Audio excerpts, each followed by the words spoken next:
What up, guys? Welcome back to the channel. I'm James, and today we've got a phone to YouTube video. This is going to be highly unedited, and yeah, just going to upload it straight because I can't be bothered to do any editing on it.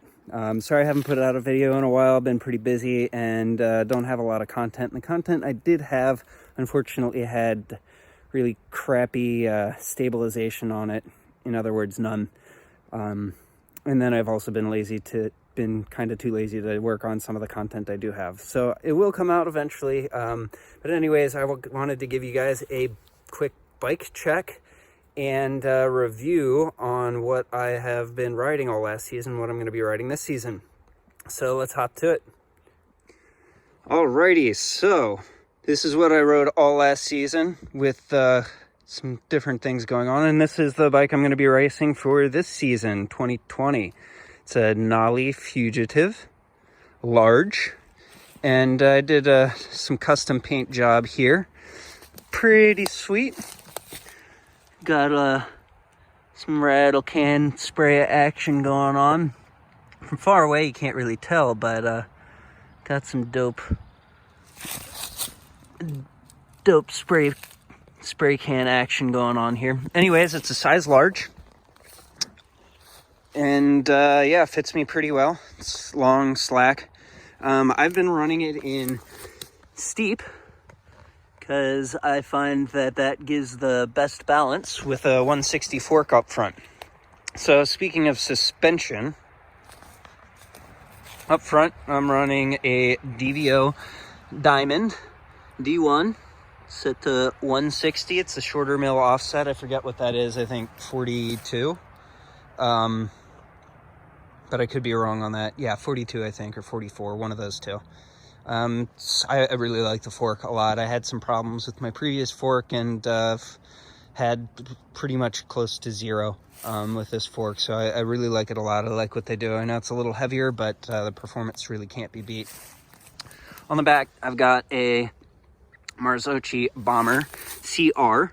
Everyone's like, what is that? I don't know what it is. So there's this company called Avalanche Racing. They tune suspension, custom tune with better mid valves and everything like that. So that's what I got going on there. Right now, I weigh about 190 with all gear and everything like that. So I'm running a 450 spring. That's working out pretty well. I could probably go a little firmer, but I've got a pretty large bottom out bumper here. You can see it's almost a third of the whole thing. So it gets progressive enough for me. And then with a progressive linkage, it works well. So yeah. Hop up here to dropper post. Just running the same dropper post as last year. We've got a Bike Yoke Revive 185 mil dropper. It's pretty sweet, super easy to rebuild. I just rebuilt it. And did the internal oil, and this thing works like a dream. I love this dropper post. It's amazing. The only thing that could make it better is if it was electronics, so I didn't have to run cables. This year, I'm going to be riding Deity. So I got a Deity saddle. Got Deity bars. These are the Skyline 787s. I trimmed them down quite a bit. So grip to grip is 780. The reason why I trimmed them down so much is because with the longer and slacker bikes, the ability to move the bike around becomes a lot harder with wider bars. And so running narrower bars helps with clearance between trees and also kind of negates some of the longer bike feel. Now the thing is what I've noticed is if you're not strong, this doesn't work well because it's really easy to get knocked offline. But if you're strong enough to take the hits and everything like that, I think it's superior. Not everybody agrees, but that's kind of the way I like to run things. I got a 1-Up EDC tool. Love this thing. It's sweet. I use it. Well, try to not use it ever, but when I do need to use it, it's there. DD stem, it's pretty sweet. DD grips, And yeah, let me talk about the Diamond again, because I didn't tell you guys what pressures I'm running and everything like this. So it's set at 160. I run about 130 psi, 7 or 8 turns on OTT. I haven't really quite figured out my rebound yet. I'm kind of like 10, but I'm also at 16. I just kind of put it at where it feels good. So yeah. As far as my rear suspension, my rebound's set to 6, and my compression's pretty much set like right in the middle. So yeah, nothing too crazy there. Brakes this year are same as the past like 5 years. I'm riding Hope E4 Tech 3s. These are pretty sweet. They've got a nice modulation and super easy to maintain and get parts to rebuild if necessary and all that fun stuff. So yeah, just rebuilt those and pretty straightforward, pretty easy to do. Let's see, anything else? Okay, hubs. Running Onyx front and rear and Hope rotors. I like these because they're silent and you don't have to hear anything other than the sound of your tires gripping some sweet dirt. So like those a lot. This year, again, I am running E13. So I've got E13 TRS Plus tires. I like the skin wall with the look of this bike, so that's why I've got skin wall. I think it looks sweet. Everybody else, you know, not everybody may think it's sweet, but I like it. This year I am going, and yeah, since I'm running E13, switch to E13 bash guard. I like this thing a lot. It's pretty sweet. Tool-free adjustment here, so I can just pop this off to, if I do drop a chain for whatever stupid reason, I can pop it off and not have to have a tool to get my chain back on. Yeah, so that's the E13 stuff I got. This year I am doing something a little different. I tried last year to run Tannis. If you're not familiar with Tannis, it's foam that goes around a tube on your tire. And same thing as tubeless. The concept behind it is the reason why people run tubeless is because they want lower pressures and they don't want pinch flats. So tubeless solves that problem to some degree. However, you can still get punctures and everything like that. So Tannis's idea was foam around a tube, so that way you can run lower pressures and get that benefit.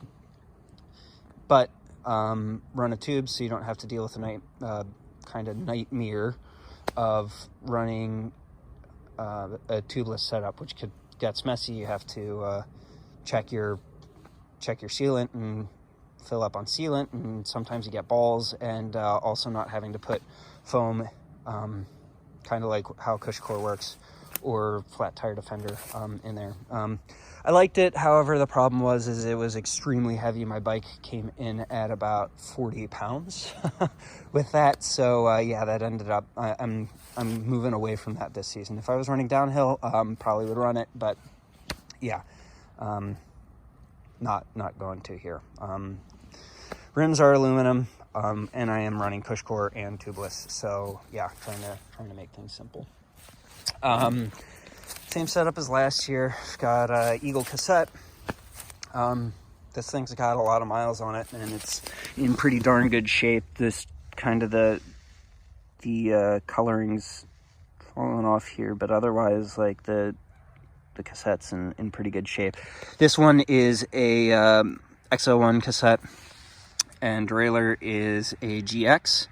So GX Eagle XO1, and I've got race face, cranks, turbines with a 1-up 32 tooth oval chain ring. I don't really notice the oval compared to last year. I ran kind of 32 and 34 last year.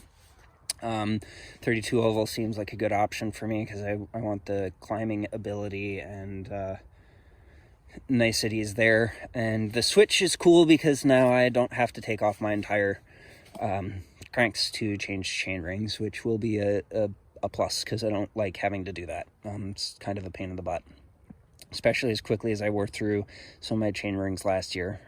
That being said, it's probably just better to replace it at that point. But yeah, I don't know. We'll see how it goes. Yeah, that's really about it. I don't have anything super special beyond that. I've got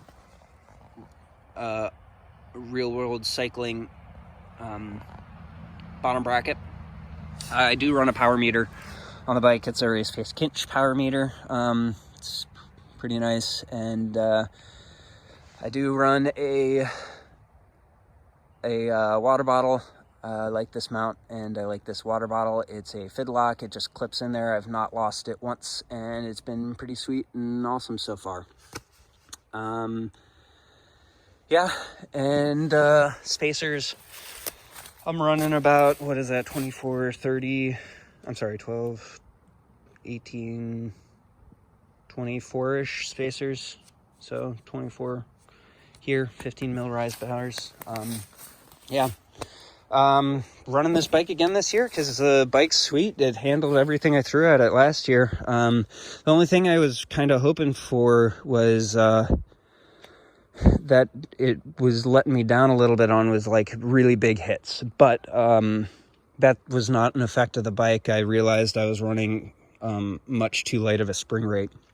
So yeah, I mean, it's a 135 mil travel bike, and it eats up everything. It's a pretty sweet bike. With me being on the closer, more right spring rate, I should not have an issue with going through travel and soaking up big hits and everything like that. So yeah, I'm not worried about that whatsoever. Worst case scenario, if I do run into issues, I can bump up yet kind of another spring rate or at a couple of clicks of compression. But the bike's really fast. It feels very natural almost immediately. So I like it a lot. It looks really good. My build's coming in at about 35, 36-ish pounds with everything you see here. So, you know, it's a little chunky. You know, having something closer to 30 pounds would be better.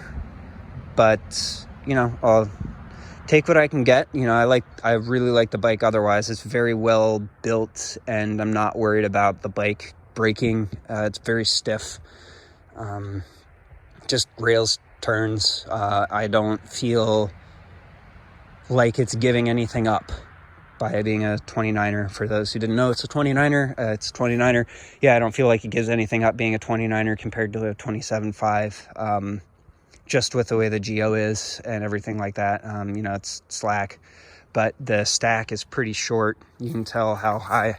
I have longer legs, but you can kind of tell how high my seat is in comparison to my bars. And here's an even better view of that. And so you can get a really good idea of how it just feels really natural to corner and kind of slap turns and everything like that. So yeah, there's my bike. If you guys got any questions or specific things you want to know about, I'm happy to share it. You know, the only other thing I'll add that I really like this bike is it just tracks the ground like crazy.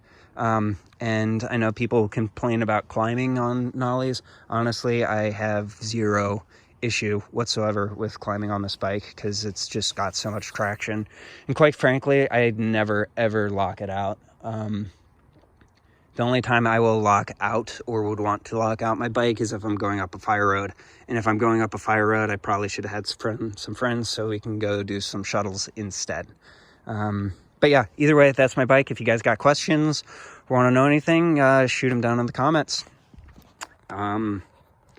Otherwise, is there a way to flip this around while I'm recording?